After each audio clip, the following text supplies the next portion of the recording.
Բարև ձեզ, Արցախի հանրային հեռուստատեսության եթերում հետհաշվարկն է։ Խաղ, որտեղ կարևոր են առաջնորդական հմտությունները, թիմային մտածելակերպն ու հաջողությունը։ Որակավորման փուլ, հերթական խաղ, այսօր մեր հետ խաղում են 3+2 եւ մունք թիմերը։ Խաղի կանոնները չեն փոխվել, նույնն են, յուրաքանչյուր խաղին մասնակցում է 2 թիմ։ Տրվում են հարցեր, հարցերի համար ունեք 1 րոպե ժամանակ։ 2 անգամ լսում է ձայնային ազդանշան, 1 անգամը երբ որ 10 վայրկյան է մնում, 1 անգամը երբ որ րոպեն ավարտվում է։ Նախավերջին ձայնային ազդանշան լսելուց դուք պետք է ձեր պատկերացրած ճիշտ պատասխանը գրեք գրատախտակին։ Յուրաքանչյուր ճիշտ պատասխանի դիմաց վիճակահանության միջոցով թիմը լքում է 1 խաղացող։ Եթե արձանագրվում է 4-4 հաշիվ, այդ դեպքում խաղում ենք մինչև առաջին ճիշտ եւ սխալ պատասխանը։ Թիմի ավագը ունի 1 անգամ վետոից օգտվելու իրավունք։ Եթե վիճակահանության հարցունքով չեք ցանկանում, որ տվյալ խաղացողը լքի խաղը, օգտվում եք վետո իրավունքից։ Եթե թիմի ավագը լքում է խաղը եւ թիմը չի օգտվում վետո իրավունքից, այդ դեպքում վետո իրավունքը անցնում է թիմին եւ որոշվում է դեմոկրատական սկզբունքով։ Այսքանը խաղի կանոնների մասին։ Ինձ մնում է հիշեցնել, որ հետհաշվարկ ինտելեկտուալ խաղ մրցույթն անցեկացվում Արցախյան Հանրապետության նախագահի բարձր հովանու ներքո։ Ներկայացնեմ թիմերի կազմը, սկսենք մունք թիմից։ Մարտիրոսյան Շահինե, Բաբայան Մարտա, Բաբայան Ալոնա, Դավթյան Քրիստինե և Ղազարյան Ռիմա։ 3 գումարած 2։ Դոլուխանյան Վովա, Գրիգորյան Արմենուհի, Արոնյան Վարամ, Շահրամանյան Անուշ և Եսայան Անուշ։ Հետհաշվարկը սկսված է, հաջողություն թիմերին, հարց առաջին։ Տարբեր երկրներում դա անվանել են տարբեր կերպ։ Ֆրանսիայում սիրո խնձոր, Գերմանիայում դրախտի խնձոր, իսկ Իտալիայում ոսկե խնձոր։ Ացտեկները դա անվանում են պարզապես մեծ հատապտուղ, որն ի դեպ ավելի ճիշտ է բուսաբանության տեսանկյունից։ Անվանեք դա։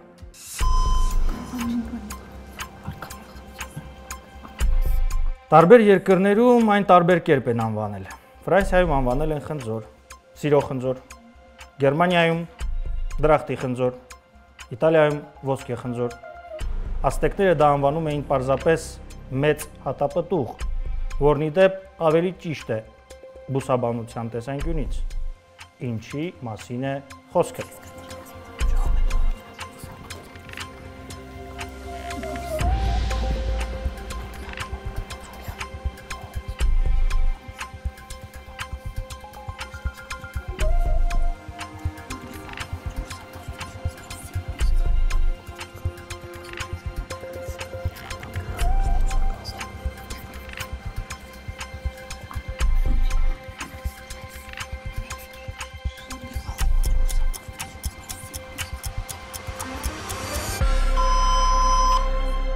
Ժամանակ։ Խնդրեմ մունք թիմ։ Դդում։ Դդումի մասին է խոսքը ձեզ։ Արքայախնձորի մասին է խոսքը ձեզ։ Տարբեր երկրներում դա տարբեր կերպ են անվանում։ Ֆրանսիայում սիրո խնձոր, Գերմանիայում դրախտի խնձոր, Իտալիայում ոսկե խնձոր։ Ացտեկները դա անվանում են պարզապես մեծ հատապտուղ, որը բուսաբանության տեսանկյունից ավելի ճիշտ է։ Խոսքը լոլիկի մասին է։ Ֆրանսերեն լոլիկը կոչվում է պոմե դամուր, իտալերեն պոմեդորո, ացտեկներն այն անվանել են տոմատ, մեծ հատապտուղ, իսկ լոլիկի պտուղը բուսաբանական տեսանկյունից հատապտուղ է։ Ուշադրություն, հաջորդ հարցը։ Փաստորեն կանոնական տեքստից պարզ չէ, թե ինչ տեսակի մետաղադրամներ են նկատի ունեցել, բայց դրանք սովորաբար նույնացվում են ի թիվս այլոց տիրիական շեքելի հետ։ Սա հնարավոր է կապված է Սուրբ գրքի ավելի հին հատվածի հետ, որտեղ ասվում է, որ ստրուկի սպանության դեպքում ստրկատերին հենց այդքան պետք է վճարել, իսկ որքան։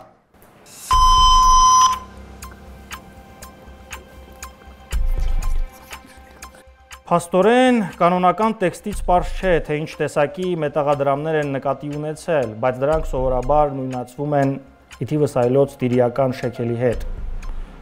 Սա հնարավոր է կապված է Սուրբ գրքի ավելի հին հատվածի հետ, որտեղ ասվում է, որ ստրուկի սպանության դեպքում ստրկատերին հենց այդքան պետք է վճարել, իսկ որքան։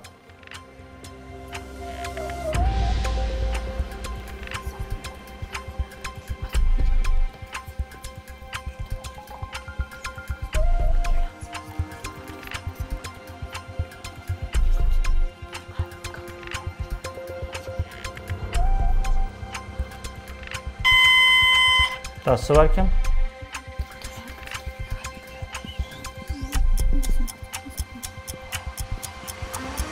Որքան հարցի բովանդակությունը որքան պետք է վճարեն։ Խնդրեմ ձեր պատասխանը, Մունք։ Ստրուկի քաշի համապատասխան։ Ստրուկի քաշի համապատասխան։ 30 արծաթ։ 30 արծաթ։ Փաստորեն կանոնական տեքստից պարզ չէ, թե ինչ տեսակի մետաղադրամներ են նկատի ունեցել, բայց դրանք սովորաբար նույնացվում են ի թիվս այլոց տիրիական շեքերի հետ։ Սա հնարավոր է կապված է Սուրբ գրքի ավելի հին հատվածի հետ, որտեղ ասվում է, որ ստրուկի սպանության դեպքում ստրկատերին հենց այդքան պետք է վճարել։ Խոսքն իհարկե 30 արծաթի մասին է։ Նոր կտակարանի տեքստից պարզ չէ, թե ինչպիսի մետաղադրամներ են եղել 30 արծաթը։ Հին կտակարանում ասվում է, եթե եզը ծառայ կամ աղախին հարե, նորանց տիրոջ 30 սիկղ արծաթ պիտի տալ, և եզը պիտի քարկոծվի։ Այժմ անցնում ենք վիճակահանության, ունենք ճիշտ պատասխան և Գրիգորյան Արմենուհին է լքում խաղը։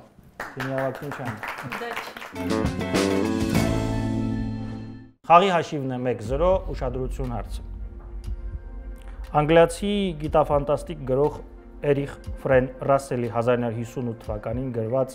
«Մերձավոր ազգականներ» վեպում այլ մոլորակային բանտապահները գիշերները պարբերաբար ներխուժում են երկրացու խուց, մտածելով, որ նա սղոցում է ճաղավանդակները։ Իսկ ինչ էր իրականում կատարվում։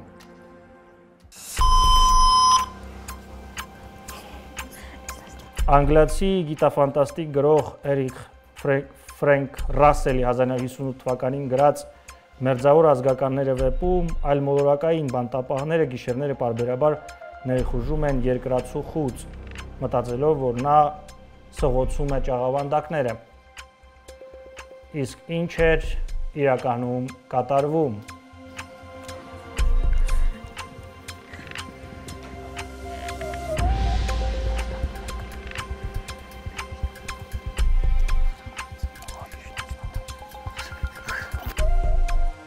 Ինչ էր իրականում կատարվում։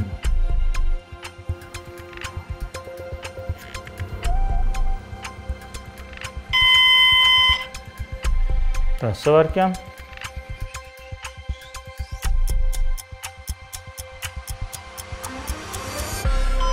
Ժամանակ։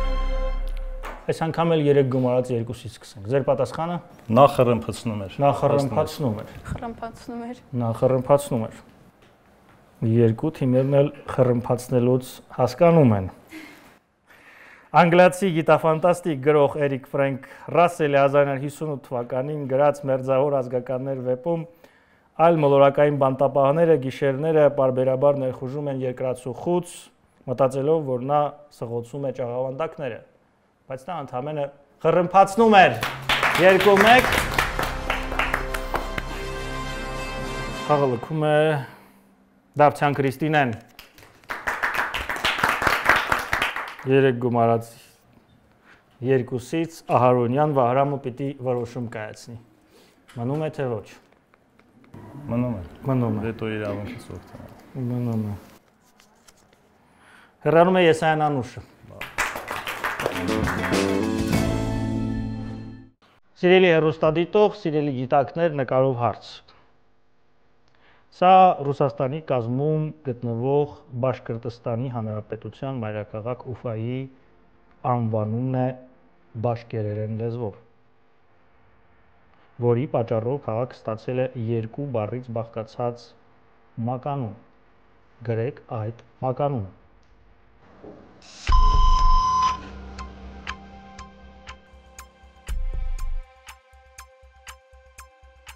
Սա Ռուսաստանի Դաշնության կազմում Բաշկիրտոստանի Հանրապետության մայրաքաղաք Ուֆայի անվանումն է բաշկիրերեն լեզվով, որի պատճառով քաղաքը ստացել է երկու բառից բաղկացած մականուն։ Գրեք այդ մականունը։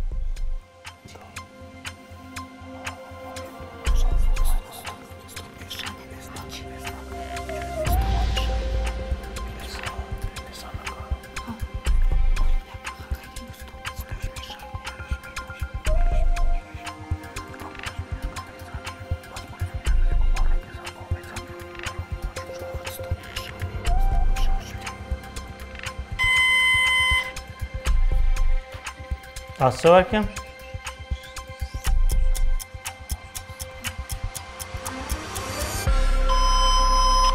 Ժամանակ։ Սկսենք այս անգամ մունք թիմից։ 100 это. 100 это։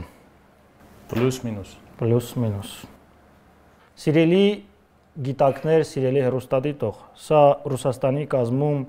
Բաշկիրտոստանի Հանրապետության մայրաքաղաք Ուֆայի անվանումն է բաշկիրերեն լեզվով, որի պատճառով քաղաքը ստացել է երկու բառից բաղկացած մականուն։ 3 պտուտակ, 3 շուրուպա։ Այս տառերը միասին հիշեցնում են 3 պտուտակների գլուխները։ Ուշադրություն հարցը։ 1933 թվականին նախագահ Ռուզվելտի կինը այցելեց ամերիկյան դպրոցներից մեկը։ Դասարանում նա կախված քարտեզի վրա պարզորոշ տեսավ մի խոշոր սպիտակ կետ։ Տիկին Ռուզվելտը բացատրեց, որ չի կարելի անվանել այս սպիտակ կետը։ Ինքը Ռուզվելտը պատմում է, որ այս պատմությունը մեկն էր այն պատճառներից, որը դրդեց ԱՄՆ-ին ինչ անել։ 1933 թվական նախագահ Ռուզվելտի կինը այցելում է ամերիկյան դպրոցներից մեկը։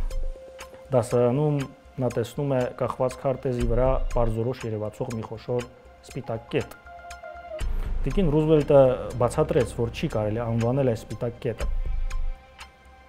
Ինքը Ռուզվելտը պատմում է, որ այս պատմությունը մեկն էր այն պատճառներից, որը դրդեց ԱՄՆ-ին ինչ անել։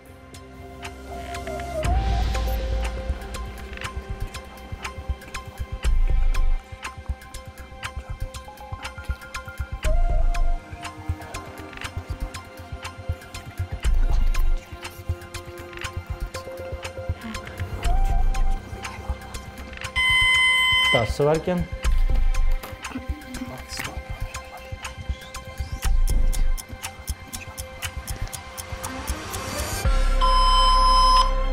Ժամանակ 3 պլյուս 2, մենք ձեր պատասխանին ենք սպասում։ Կարծում ենք Ամերիկային դրդել է պատերազմի, իսկ քարտեզի վրա պատկերվածը նացիստական Գերմանիան։ 33 թվականին եղավ։ Գնել Ալյասկան։ Գնել Ալյասկան։ 1933 թվականին նախագահ Ռուզվելտի կինը այցելեց ամերիկյան դպրոցներից մեկը։ Դասարանում նա կախված քարտեզի վրա պարզորոշ տեսավ մի խոշոր սպիտակ կետ։ Տիկին Ռուզվելտը բացատրեց, որ չի կարելի անվանել այս սպիտակ կետը։ Ինքը Ռուզվելտը պատմում է, որ այս պատմությունը մեկն էր այն պատճառներից, որը դրդեց ԱՄՆ-ին ճանաչել Խորհրդային Միությունը։ Ռուսական կայսրությունն այլևս գոյություն չուներ եւ ԽՍՀՄ Միացյալ Նահանգների կողմից չէր ճանաչվել մինչեւ 1933 թվականը։ Հետևաբար ԽՍՀՄ-ի փոխարեն աշխարհագրական քարտեզի վրա դատարկ սպիտակ կետ էր, որը նույնիսկ չէր կարելի անվանել։ Խաղի հաշիվն է 2-1, մենք շարունակում ենք։ Այս սերիալի ստեղծողները առաջարկել են գլխավոր հերոսին տալ cauliflower ազգանունը, այսինքն ծաղկակաղամբ։ Սակայն վերջում ընտրել են ավելի կարճ ազգանուն։ Ինչ ազգանուն են ընտրել ի վերջո։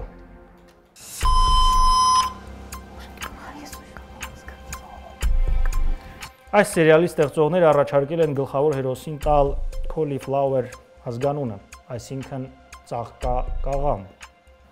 սակայն վերջում ընտրել են ավելի կարճ ազգանուն։ Ինչ ազգանուն են ընտրել վերջում։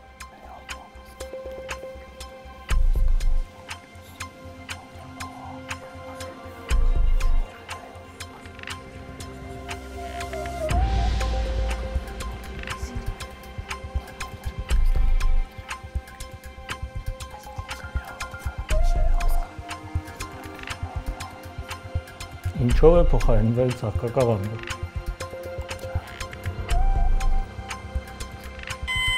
Տասվարկյան բավականին հայտնի սերիալ։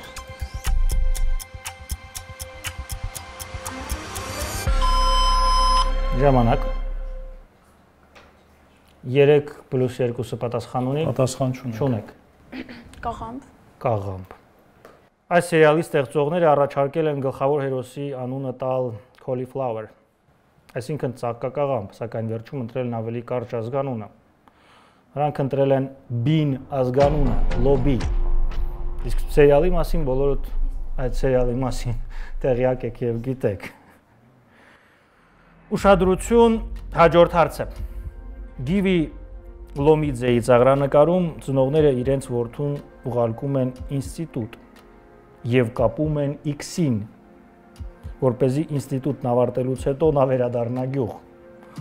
Միգամածությունը, որը հայտնաբերվել էր 1979 թվականին ավստրալիացի գիտնականների կողմից, նույնպես կոչվում է X։ Անվանեք X-ին։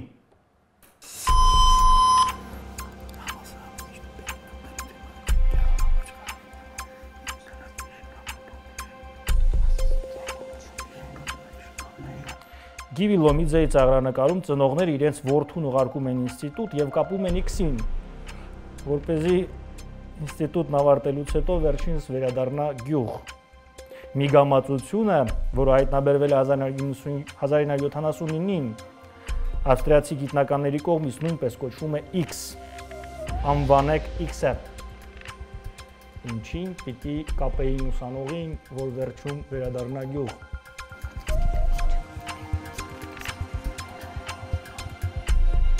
Ինչպես ենք մենք այն անվանում։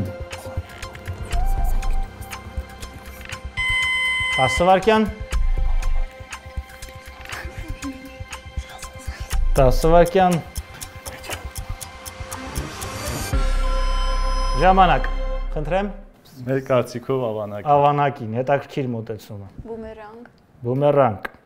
Գիվի Լոմիձեի ծաղրանկարում ծնողները իրենց որդուն ուղարկում են ինստիտուտ եւ կապում են X-ին, որպեսզի ինստիտուտն ավարտելուց հետո նա վերադառնա գյուղ։ Միգամածությունը, որը հայտնաբերվել է 79-ին ավստրալիացի գիտնականների կողմից, նույնպես կոչվում է X։ Իհարկե, խոսքը բումերանգի մասին է։ 2-2։ Մարտիրոսյան Շահերին պիտի որոշում կայացնի։ Վետո։ Վետո։ Ղազարյան Ռիման է լքում խաղը։ 2-2 ուշադրություն հարցը։ Այն լայն կիրառության մեջ է մտել 53 թվականին Վիկտորիա թագուհու կողմից փորձարկվելուց հետո։ Փորձարկողներից մեկն այսպես է նկարագրել այն. Պատկերացրեք, հրդեհի ազդանշանը միանում է, բայց անմիջապես անջատում է, եւ փոխարենը միացնում են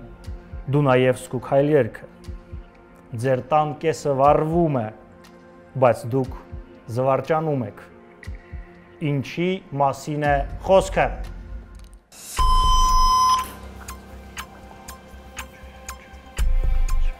Այն լայն կիրառության է մտել 53 թվականից Վիկտորիա թագուհու կողմից փորձարկումներից հետո։ Փորձարկողներից մեկն այսպես է նկարագրել այն. Պատկերացրեք, հրդեհի ազդանշանը միանում է, բայց անմիջապես անջատում են, եւ փոխարենը միացնում են Դունաևսկու քայլերքը։ Ձեր տան կեսը վառվում է, բայց դուք զվարճանում եք։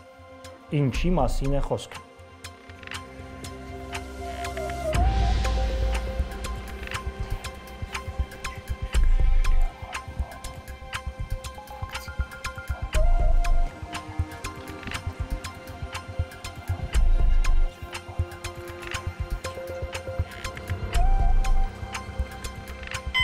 10 վայրկյան։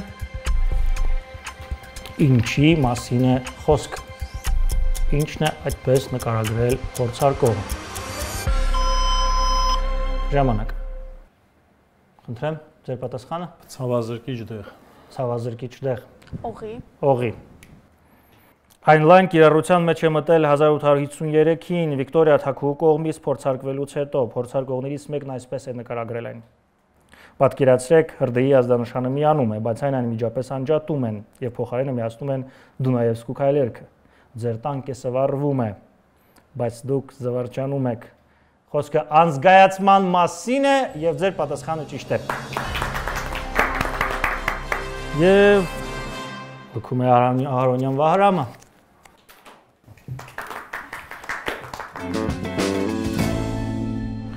Սիրելի հեռուստադիտող, սիրելի գիտակներ, նկարով հարց։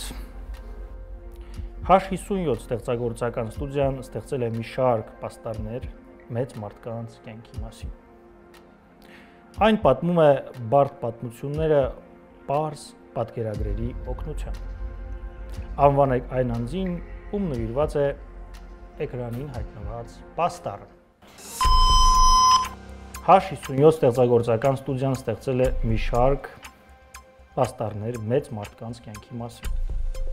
Այն պատմում է բարդ պատմությունները պարզ պատկերագրերի օգնությամբ։ Անվանեք այն անձին, ում նվիրված է էկրանին հայտնված պաստառը։ Ում է նվիրված էկրանին հայտնված պաստառը։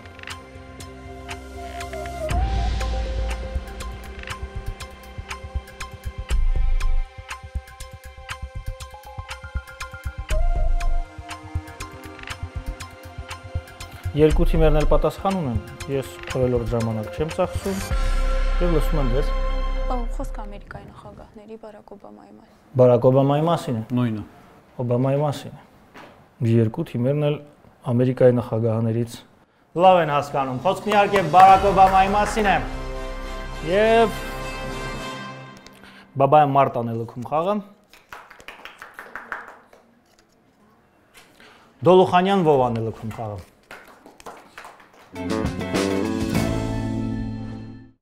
Ուշադրություն հարց։ Անգլիացի գիտնական հոգեբան Դեյվիդ Լուիսը պնդում է, որ այն անվտանգ է կանանց համար, մինչդեռ տղամարդկանց համար կարող է վտանգավոր հիվանդությունների աղբյուր դառնալ։ Կատարված ուսումնասիրությունները ցույց են տվել, որ կանանց միայն 1/4-ն է ունեցել աննշան շեղումներ, օրինակ սրտի բաբախյուն։ Տղամարդիկ ընդհակառակը խիստ բացասաբար են արձագանքել դրան։ Նրանց զարկերակը հաճախացել է, կտրուկ բարձրացել է արյան ճնշումը։ Անվանեք այն անգլերեն բառով։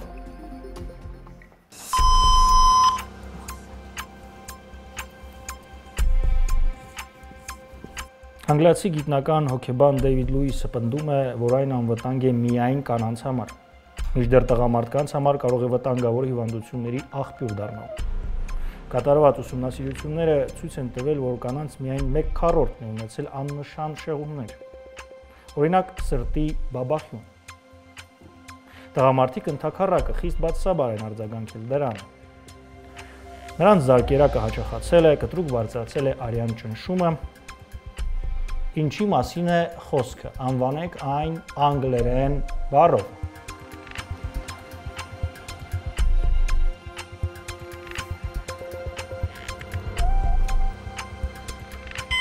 Հասարակյան։ Դուք պատասխաններ ունեք։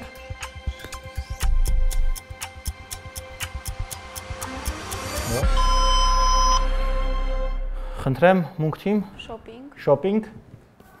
Լավս։ Ձեր պատասխանը պարզ է։ Անգլիացի գիտնական հոգեբան Դեյվիդ Լուիսը պնդում էր, որ այն անվտանգ է միայն կանանց համար, մինչդեռ տղամարդկանց համար կարող է վտանգավոր հիվանդությունների աղբյուր դառնալ։ Կատարված ուսումնասիրությունները ցույց են տվել, որ կանանց միայն 1/4-ն է ունեցել աննշան շեղումներ, օրինակ սրտի բաբախյուն։ Ցավոք տղամարդիկ ավելի բացասաբար են արձագանքել։ Նրանց զարկերակը հաճախացել է, կտրուկ բարձրացել է արյան ճնշումը, որովհետև այդ ընթացքում նրանք վստահաբար ծախսում են մեծ գումարներ։ Խոսքն իհարկե շոփինգի մասին է։ 4-4 եւ խաղի հաշիվը հավասարվում է, ամեն ինչ ավելի հետաքրքիր է դառնում ու դուք օգտվել եք արդեն վետո իրավունքից, բայց բախտը ձեր կողմն է։ Բաբայան Ալոնան է լքում խաղը։ Խաղի հաշիվը 4-4 է եւ ինչպես ես նշեցի խաղի սկզբում, հիմա խաղում ենք մինչեւ առաջին ճիշտ եւ առաջին սխալ պատասխանը։ Ուշադրություն, հարցը։ Այս սարքը հայտնագործվել է ԱՄՆ-ում 1920-ականների սկզբին։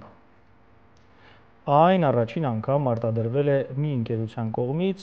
որը նախկինում զբաղվել է կոկտեյլի հարիճների արտադրությամբ։ Եվ շատ արագ ժողովրդականություն է ձեռք բերել բնակչության զգալի մասի շրջանում։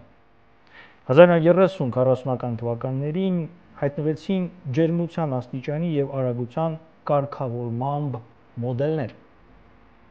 Որ սարքի մասին է խոսքը եւ ինչու այս սարքերի վաճառքը աճեց 1960-ականներին։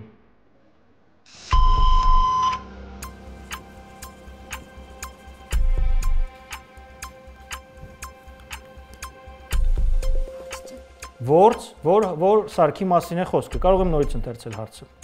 Իհարկե կընթերցեմ նորից։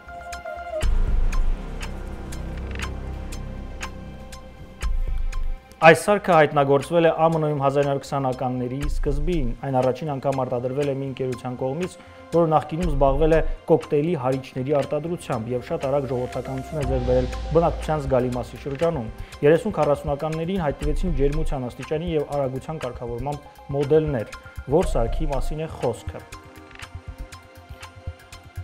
Հաշվի առեք այն, որ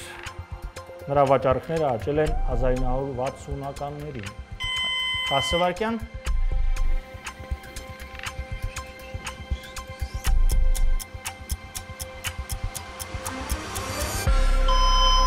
Ժամանակ։ Մունք։ Տերմոս։ Տերմոս։ Ջերմաչափ։ Ջերմաչափ։ Այդ սարքից դուք էլ եք ամեն օր օգտվում։ Այս սարքը հայտնագործվել է ԱՄՆ-ում 20-ականներին, այն առաջին անգամ արտադրվել է մի ընկերության կողմից, որը նախկինում զբաղվել է կոկտեյլի հարիճների արտադրությամբ եւ շատ արագ ժողովրդականություն է ձեռք բերել բնակչության շրջանում։ 30-40-ականներին հայտնվում են ջերմության աստիճանի եւ արագության կարգավորման մոդելներ։ 60-ականներին նրանց վաճառքը մեծանում է։ Խոսքը ֆենի մասին է։ Ինչու է 60-ականներին մեծանում, որովհետև տղամարդիկ սկսում են երկար մազեր պահել եւ օգտվողները դրանից շատանում են։ Խաղի հաշիվը 4-4 է։ Ուշադրություն հարցը։ Օսմանյան կայսրությունում տարբեր ժողովուրդների ներկայացուցիչները, հույները, հայերը, հրեաները յուրաքանչյուրը հետևում էին իրենց սեփական օրենքներին, բայց X-ի համար ըստ պատմաբան Ռոսիցա Գրադևայի նրանք հաճախ էին դիմում շարիաթի դատարանին, անվանեք X-ը։ Օսմանյան կայսրությունում տարբեր ժողովուրդների ներկայացուցիչները, հույները, հայերը, հրեաները յուրաքանչյուրը հետևում էին իրենց սեփական օրենքներին, բայց X-ի համար ըստ պատմաբան Ռոսիցա Գրադևայի նրանք հաճախ էին դիմում շարիաթի դատարանին։ Խոսքը ինչի մասին է, կամ որն է X-ը,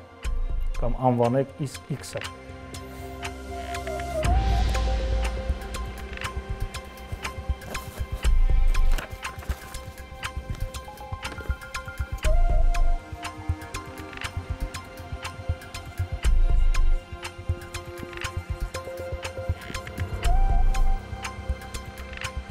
Ասվարկյամ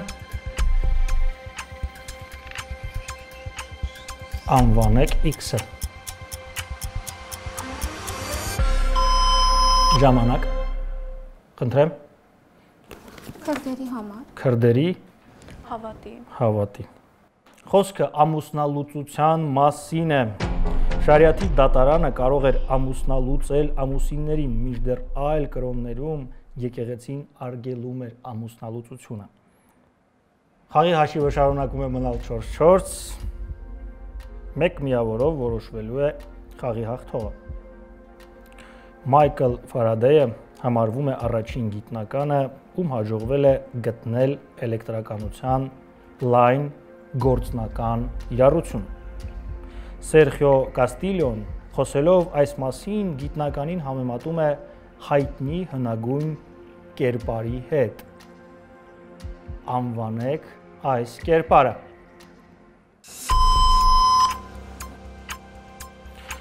Մայքլ Ֆարադեյը համարվում է առաջին գիտնական, ում հաջողվել է գտնել էլեկտրականության լայն գործնական կիրառությունը։ Սերխիո Կաստիլյոն, խոսելով այս մասին, գիտնականին համեմատում է հայտնի հնագույն կերպարի հետ։ Անվանեք այս հայտնի հնագույն կերպարը։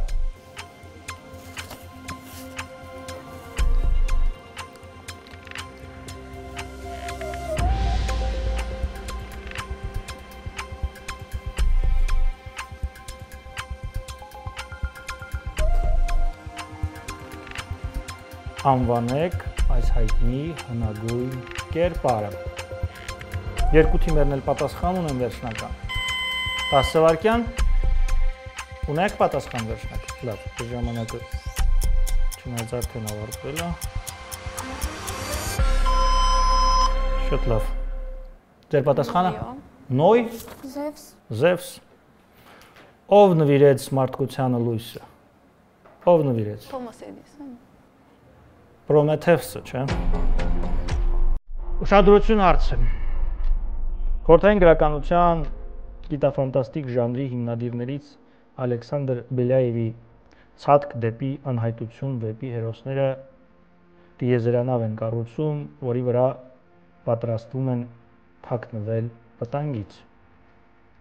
Պարզելու համար, թե երբ հնարավոր կլինի վերադառնալ երկիր, նրանք ստեղծում են ռադիոկապի համակարգ։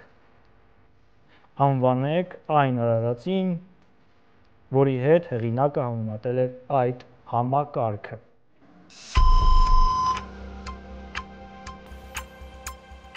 Խորհրդային գրականության գիտաֆանտաստիկ ժանրի հիմնադիրներից Ալեքսանդր Բելյաևի «Ցատկ դեպի անհայտություն» վեպի հերոսները տիեզերանավ են կառուցում, որի վրա պատրաստվում են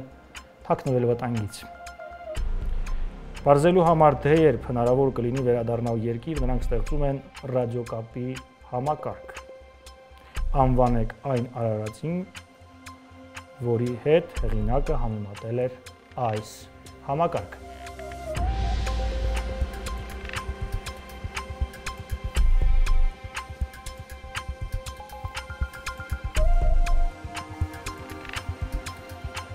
Որ արարածի հետ էր համեմատել հեղինակը այս համակարգը։ 10 վայրկյան։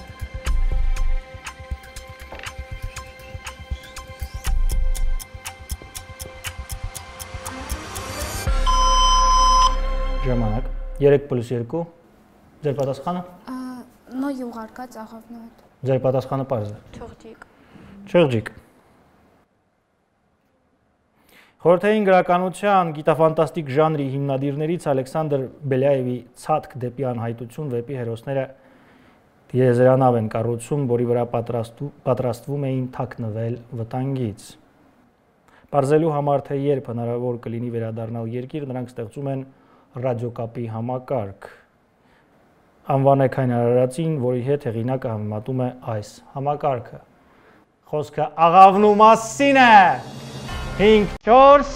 բավականին հետաքրքիր եւ պայքարով լի խաղում մունք եւ 3-2 թիմերի միջև արժանիորեն հաղթեց 3 գումարած 2 թիմը։ Ինձ մնում է հիշեցնել, որ հետաշվարկ ինտելեկտուալ խաղ մրցույթն անց է կացվում Արցախի Հանրապետության նախագահի բարձր հովանու ներքո։ Առողջ եղեք։